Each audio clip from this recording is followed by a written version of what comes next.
Саламатсызбы, 34 параграф үн толкундары. Биз жашообузда абада, тундук чөйрөдө болгон толкундарды көзүбүз менен көрө албайбыз, бирок аны кандайдыр бир шартта уга алабыз. Мисалы, болот сызгычын алып, аны кысып,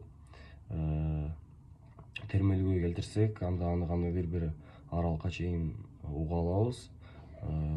Ошентип биз термелүүнү үндүн булагы деп айтабыз. Бирок бардык эле термелүүлөр үн боло албайт. Биздин адамдын кулагы 17 герцтен 20 000 герцке чейинки үндү кабыл ала алат. 17 герцке чейинки үндөрдү биз инфраүндөр деп айтабыз. Ал инфраүндөр азыркы убакта жакшы толук изилдене элек. Ал эми 20 000 герцтен өйдө үндөрдү биз ультраүндөр деп айтабыз. Ультраүндөр медицинада химиялык реакцияларды жөнгө салууда колдонулат. Медицинада биз баардыгыбыз эле билген УЗИ аппаратында көрүп жүрөбүз. Ал адамдын ички органдарын текшертүүдө, ал жерде таш барбы же жокпу аныктоодо жардам берет. Үндөрдү изилдөөчү илим акустика деп аталат. Ал гректин акустикос деген сөзүнөн келип чыккан. Ал угуу дегенди түшүндүрөт. Үндүн изилдөөдө биз үндүн булагы катары камертонду айта алабыз. Ал металлдан жасалган аспап. Үндүн мааниси жана формасы боюнча биз согулуудагы үндөр, шуулдоолор жана музыкалык аспаптар же тон деп бөлөбүз. Согулуудагы үндөр буларга мисал болуп мылтыктан жана куралдардан аткандагы үн, катуу оор нерселер бири бири менен тийишкендеги үндөрдү айта алабыз. Шуулдоолорго эң жөнөкөй эле мисал бул ошо шамал, жалбыракты термелүүгө келтиргендеги чыккан үндөр мисал боло алат. Ал эми музыкалык аспаптар же тон бул ошо камертондо байкалат, музыкалык аспаптарда ошо байкалат. Үн болсо бул тунук чөйрөдө үн боштукта таралбайт. Анткени ал жерде термелтүүгө келтирүүчү эч нерсе жок болот. Ал эми жыштыгы канчалык тыгыздыгы канчалык чоң болгон жерлерде үн дагы ошончолук тез таралат. Үндүн ылдамдыгын аныктоодо биз В барабар С бөлүнгөн Т деген формуланы колдонобуз. Башкача айтканда, термелүү убакыт ичиндеги басып өткөн жол. Бул жерде S бул аралык, ал эми Т бул термелүү убагы, В болсо бул ошо үндүн ылдамдыгы. Үндөрдү биз катуу же акырын чыккандыгын биз термелүүнүн амплитудасы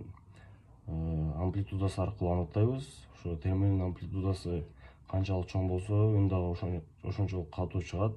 Ал эми термелүүнүн амплитудасы канчалык кичине болсо, үн дагы ошончолук акырын чыгат. Ал эми үндүн бийиктигин аныктоодо же башкача айтканда ичке же жоон чыкканын аныктоодо термелүүнүн жыштыгын карайбыз. Термелүүнүн жыштыгы канчалык чоң болсо, үн дагы ошончолук бийик ичке чыгат. Ал эми термелүүнүн жыштыгы канчалык кичине болсо, үн дагы ошончолук катуу чыгат. Бул болсо ошо ырчыларда көп байкайбыз. Кандайдыр бир ошо театрлар, конференция залдары атайын ушул нерселерди эске алынып салынат. Үндөрдү изилдөөдө резонанс дагы колдонулат. Резонансты биз ошо эки камертон аркылуу аныктай алабыз.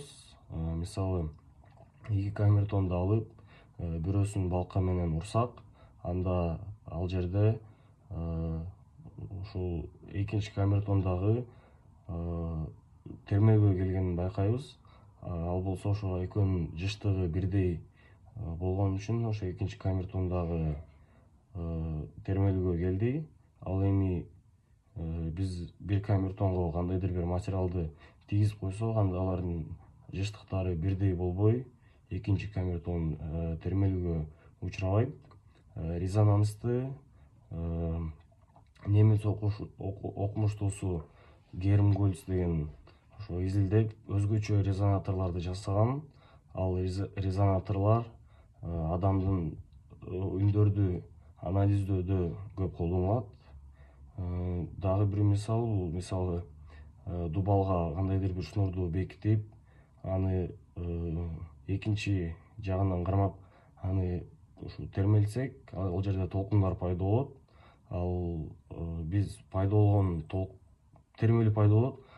Пайда болгон толкундар жана кайра артка келе жаткан толкундар кандайдыр бир учурда дал келет. Анан ошол дал келген учурда туруучу үн пайда болот. Ал туруучу үндө потенциалдык жана кинетикалык энергия үзгүлтүксүз алмашып бири бирине өтүп турат. Бирок алар болсо энергияны ташыбайт.